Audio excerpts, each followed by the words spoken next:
So, hawakan niyo yung bandage nyo on the apex, at the apex. And then make a simple knot. Maliit lang sa dulo. Ganyan. Lagay kayo ng para maliit na nipple. Okay?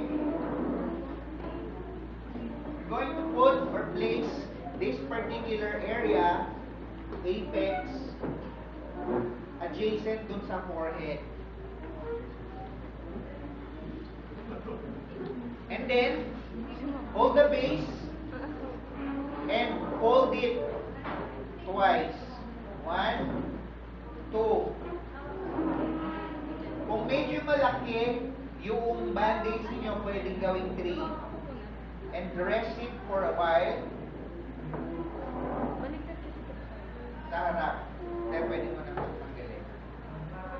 Pwede mo na pong pahawakan sa biktima ito. Sir, pakihawakan mo.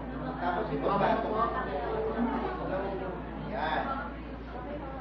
Sabi ko, rest lang ha. I-rest lang. Wala kayong gagawin. Now, you hold, you tell your victim to hold his chin. Sir, pakihawak po yung chin. Ganyan. Okay? And now, hawak mo na to. I-twist mo lang.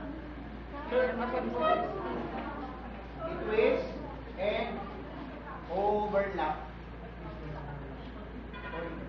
While twisting continuously.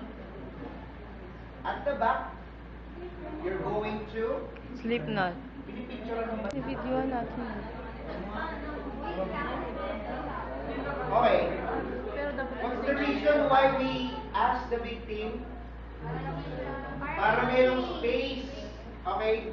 Pwede na siyang tanggalin. Kaya pwede na pong tanggalin. Medyo maluwag, hindi siya mas strangulate. And then, ilalabas ninyo yung tenga.